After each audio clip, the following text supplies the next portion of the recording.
মাগো মা মা মা মা ইটাই নালাইছি মা এই যে দেখো মা কত বড় ইট মাগো মাগো সৌদি আরবে না এত বড় বড় ইট কে হাই ওজন রে মা ও হাফাই গেছি গা মা কথা একটু পরে কই মা কি কমো মা এত ওজন হাই রে ওজন মানে মা এই ইটাই না একটাই দুইটা ইটে তবো না মা মেলা ইট লাগবো আশের লাগে পুকুর বানাইতে এই আশের জন্য পুকুর বানামো কইছি মা বানাইতাছি এই যে বালু আনলাম ইট আনতাছি পানি আনো লাগবো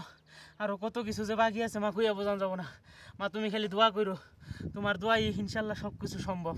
এই মরুভূমিতে আমি যা ভাবছি আমি তাই পাইছি তুমি আমার লেগে দোয়া করছো আল্লাহ আমার সব কিছু মিলাই দিছি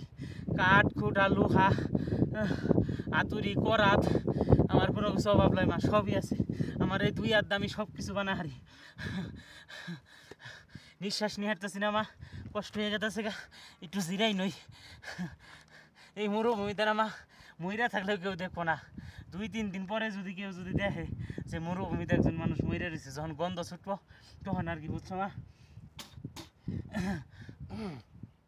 আল্লাহ কত কিছু দিছে মানুষের বুদ্ধি দেখো মা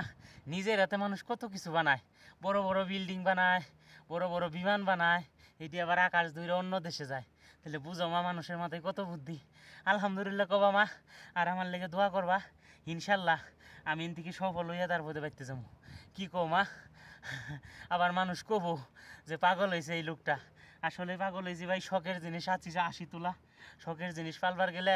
রাত দিন 24 ঘন্টায় পরিশ্রম করা লাগে শখের জিনিস যার আছে সে জানে একটা পাখিও যদি পাইলা থাকে রাত 2টার সময় উঠা যায় দেখে যে আসলে পাখিরা ঘুমাইতেছে না কি করতেছে এইটাই হইতেছে দুনিয়ারই আপনারা সবাই দোয়া করুন জানি